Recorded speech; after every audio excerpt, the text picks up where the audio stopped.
Qué gusto escucharte, qué gusto, qué gusto. Igualmente, Siempre. a dónde ando, Tito? En Agua de Oro, siempre leo el chiverío ese que escribís en el alfil. Te leo. Bueno, lo agradezco. ¿Cómo le va Esteban Simes Salkin por acá? Gracias por el contacto. ¿Cómo anda, Jime? Bien, ¿cómo anda usted? ¡Viva la libertad, carajo! Ay, no diga así, no diga así. Que nos cierren, Estamos en el que el 11 horno. de diciembre esto está cerrado, Esteban. Oh, en el horno dicen, en el barrio dicen los muchachos, estamos en el horno. Sí, sí, sí, sí, estamos estamos ahí Oh, en la qué, primera, en qué la primera tremendo, hojita del loco este. qué tremendo, ¿no? Bueno, gracias por el contacto.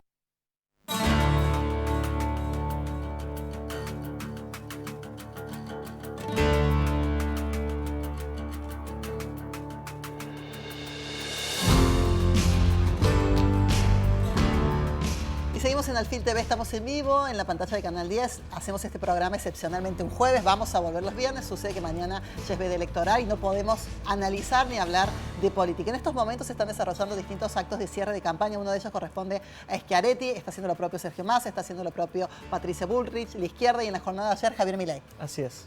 Los saludamos a nuestro próximo invitado de este Alfil TV, lo tenemos al historiador Esteban Dómina. Gracias por el contacto. Y bueno, la primera pregunta, este momento actual al cual no le falta absolutamente ningún condimento, Esteban, ¿a qué periodo de la historia argentina usted lo asemeja, lo vincula, lo relaciona? Hola Feli, hola Jime, gracias por este momento compartido. Tomemos 40 años de democracia para no irnos tan atrás en la historia, Bien. que se cumplen justamente este año. Me parece que lo que puede sonar en términos de contexto, ¿no?, parecido, son las elecciones presidenciales de 1989. Hubo 9 turnos presidenciales en los 40 años de democracia. 1981 fue 1989 fue el primero después de esa primavera de 1983, de donde ganó Raúl Alfonsín, y el clima de época era de gran entusiasmo, muy esperanzador. Ya el 89 nada que ver. Esas elecciones se anticiparon, fueron en medio de un conflicto social muy grande, una hiperinflación, saqueos. Tal es así que el que resultó ganador, Carlos Saúl Menem, asumió 6 meses antes de que terminara el mandato Raúl Alfonsín por este clima social. Alfonsín se retiró 6 meses antes para tratar de apaciguar la situación, que tardó todavía un par de años en estabilizarse, hasta que llegó el famoso plan de convertibilidad, y ahí vamos al siguiente turno electoral, que es el de 1995, donde Menem, gracias a ese clima de estabilidad, de bienestar, digamos, entre comillas, de la mayoría, obtuvo un cómodo triunfo electoral, que ya comenzó a los mandatos a ser de 4 años, pues recuerden ustedes, en el medio estuvo el famoso Pacto de Olivos, que redujo el mandato y permitió la reelección. Ya la del 99 vuelve el clima a estar complicado.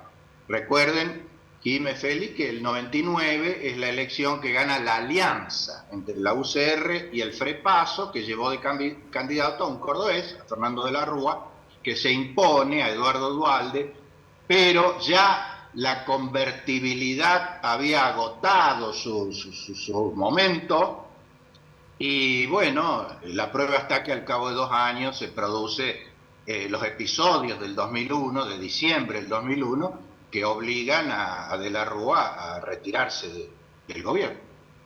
Esteban, como historiador que es, me imagino que será también un poco aficionado a las biografías. Me gustaría preguntarle por qué, qué, qué tan lógico es trazar algún paralelismo entre la figura de Menem y la figura de Milei, que algunos lo hacen. Si bien Menem no era un outsider, sí era una figura un poco atípica para la política de aquellos tiempos, y de hecho quien se perfilaba para ganar la interna en el 88 era Cafiero. Era de algún modo una persona atípica Menem. ¿Usted cómo lo compararía con Milei o no? ¿Qué similitudes y diferencias trazaría? Opinión personal, por supuesto, Feli, no, para nada, para nada. Menem venía del riñón de la política. Si fuera hoy, Milei lo tacharía de casta, porque recordemos que Menem había recorrido todo el escalafón, entre comillas, política, era gobernador de la provincia de La Rioja, una figura, digamos, muy conocida en el ámbito del peronismo, donde siempre se había movido, había estado preso después de la dictadura y del golpe militar de marzo del 76. Después, en su enfoque, en su discurso, en su gestión, puede haber miradas opuestas, en eso yo soy muy respetuoso, pero creo que nada que ver. Lo de Milei me parece un elemento disruptivo, digamos, desde el punto de vista político, porque no tiene ningún antecedente en su currícula, digamos, políticamente hablando. Esteban, y en el caso hipotético de que ganara Javier Milei, ¿hay algún antecedente histórico que exprese a un candidato triunfante sin el apoyo institucional y que aún así obtenga éxito? Qué bueno, Jimé, porque si volvemos al tema de los 40 años de democracia, no fue así. Dijimos hace un rato que hubo 9 turnos presidenciales, y si recorremos, a ver, lo hagamos entre los 3, los presidentes que ganaron fue Raúl Alfonsín, que venía de la UCR profunda, del radicalismo profundo, después Menem, después de los 8 años o de los 2 turnos de Menem, Fernando de la Rúa, que también viene de la política, completa el mandato de la Rúa los 2 años que faltaban, Eduardo Duhalde, gobernador de Buenos Aires, etcétera, etcétera, y después viene Néstor Kirchner y Cristina Kirchner, tal vez con otro matiz, con otro perfil, pero también de la política. Néstor había sido gobernador de Santa Cruz, etcétera, etcétera. El más outsider podría ser Mauricio Macri, pero ya había, digamos, incursionado en la política. Estamos hablando de las elecciones de 2015, cuando fue jefe de gobierno de la ciudad autónoma de Buenos Aires. O sea, así, con un perfil, digamos, cero currícula, por decirlo de algún modo, en estos 40 años de democracia no hubo, y antes tampoco, pero ya nos iríamos en el tiempo, no tiene sentido. Esteban, le pido otra perspectiva histórica. ¿Hay antecedentes, al menos en la historia reciente de Argentina, o no tan reciente como prefiera usted, de un oficialismo que llegue a una elección en un contexto económico tan adverso y pueda tener éxito en las urnas? A ver, Félix, vamos a dividir esa pregunta sagaz en 2. ¿Hubo algún oficialismo que llegó en problemas? Sí, recién lo dijimos, el 89.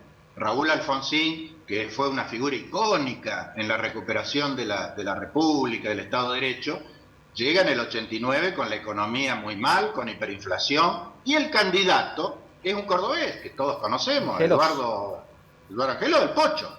Y el Pocho hizo muy parecido, mirá, hay un paralelo parecido a lo que viene haciendo Massa, obviamente, en otro contexto, en otra época, en otro clima, pero muy parecido en cuanto a intentar diferenciarse, como diciendo, para tratar de zafar de lo que no pudo.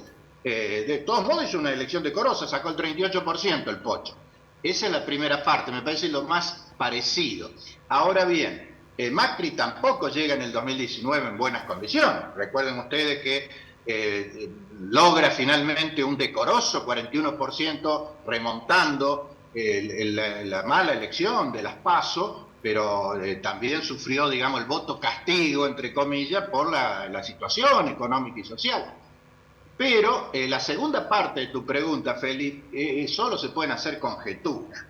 Si va a poder o no tener una chance, yo lo que escucho, porque los escucho a ustedes, leo, estoy fuera de la política activa, pero informado, naturalmente. Entonces, uno de los posibles escenarios que lo manejan los encuestadores, los analistas, ustedes, es que haya un balotaje y donde en ese escenario Massa estaría poniendo toda la carne en el asador, digamos, en el sentido de que la máxima aspiración de Massa es llegar al balotaje, igual que la de Bullrich, porque todos sabemos que ninguno de los dos hoy estaría en posibilidad de ganar en primera vuelta. El único que supuestamente, porque otra vez son todas conjeturas, la única verdad es la realidad, decía Aristóteles, Perón lo repetía, va a ser cuando el lunes se abran las urnas, se cuenten los votos y tengamos el nuevo presidente o no, o tengamos que jugar el partido de vuelta en noviembre.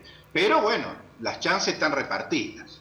Esteban, en ese marco hipotético, si Juntos por el Cambio no ingresa al balotaje, ¿cuál imagina usted será la reacción de este espacio, ¿no? ¿Se romperá el mismo? ¿Qué cree usted?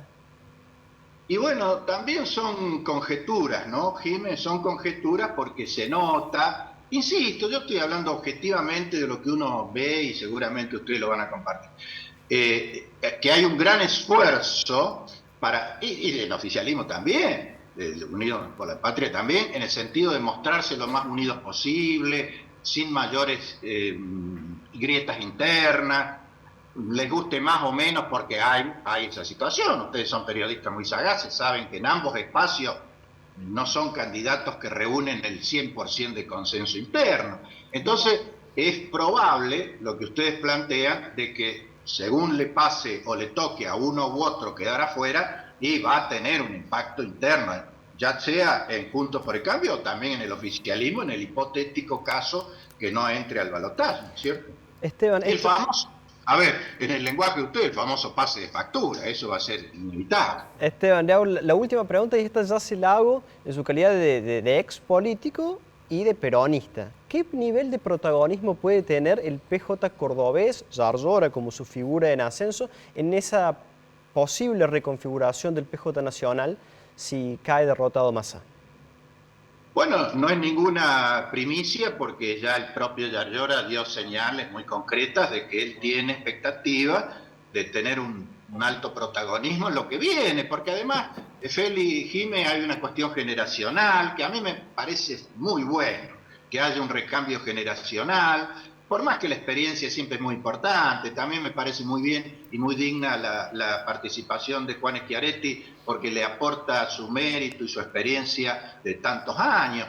Pero digo, está bueno que el escenario futuro gravite esa nueva generación, y ahí me parece que Yarlora obviamente va a tener, está atado a la gestión. Yo creo que el primero que lo sabe y la tiene más que clara es él, porque si Córdoba algo no te perdona es que seas un mal gestor. El peronismo gobierna en Córdoba hace 24 años, no en vano. Lo hace porque ha acertado, ha tenido buenos gobernadores, tanto José Manuel de la Sota como Schiaretti, y la gente cuando va y pone el voto premia y castiga. Esto es muy elemental, no soy ningún cientista político, y yo creo que Yarlora la tiene re clara en ese aspecto y sabe que su futuro político va a estar directamente ligado a su gestión en Córdoba. Córdoba muy exigente, que le voy a contar a ustedes. Córdoba no te regala nada, entonces la vara está bastante alta porque Juan deja una gobernación con un buen perfil. Entonces, bueno, habrá que ver cómo se presentan las cosas. Pero para ir al grano de tu pregunta y cerrar, Feli, sí, creo que Yarlora está llamado a tener un alto protagonismo. Va a gobernar la segunda provincia más importante. No es nada, no es poco, ¿no?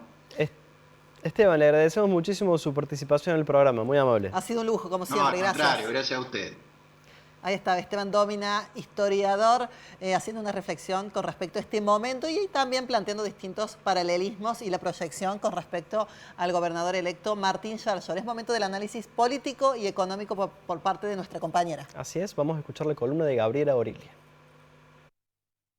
Finalmente llega el día de las elecciones y la economía en un momento más complicado todavía que el que hubo en la elección general de presidente del 2019. Ya las miradas están puestas en el día lunes.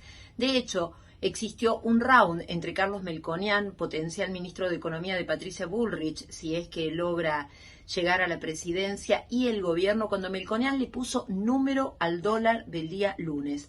Dijo que iba a haber una devaluación del dólar oficial y seguramente estará en 500 pesos. Le respondieron dos funcionarios de economía, Setti y Rubinstein, diciendo que no hace más que generar incertidumbre entre la gente y que el dólar oficial seguirá en los 360 pesos en los que está hoy.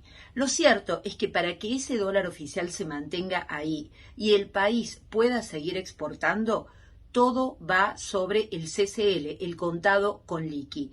Vemos así que han nacido diferentes nuevos dólares. El último ha sido el dólar litio, donde la exportación se liquida el 25% con CCL. Esa estrategia del gobierno apunta a que no se paralicen las ventas al exterior del país.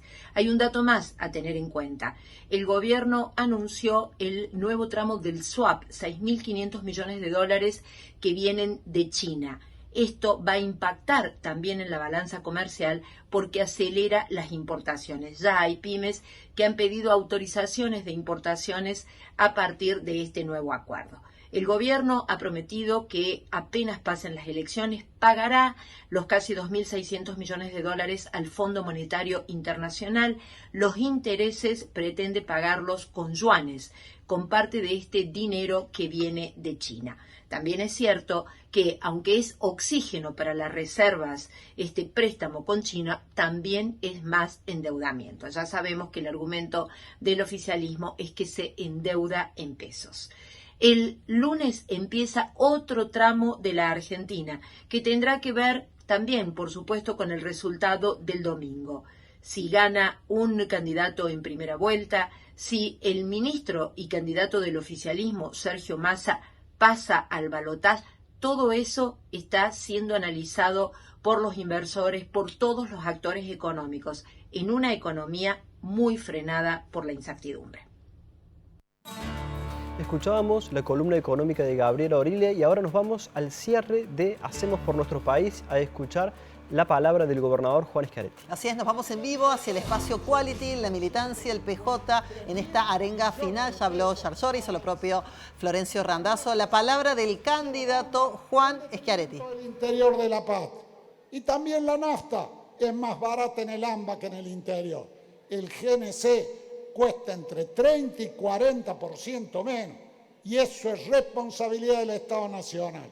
Se llega a la vergüenza de que el gasoil es más barato en la ciudad de Buenos Aires que en la Patagonia, que es la que produce petróleo. Esta es la Argentina unitaria que voy a terminar como presidente de los argentinos. Para que haya equidad, porque todos estos beneficios para el AMBA no es responsabilidad de los habitantes del AMBA, es responsabilidad de los gobiernos. Y en el colmo del caradurismo, ahora el ministro Massa, con una chicana berreta, le dice a los habitantes del AMBA que renuncien a los subsidios. No son los habitantes los que determinaron los subsidios al transporte, fueron las autoridades nacionales.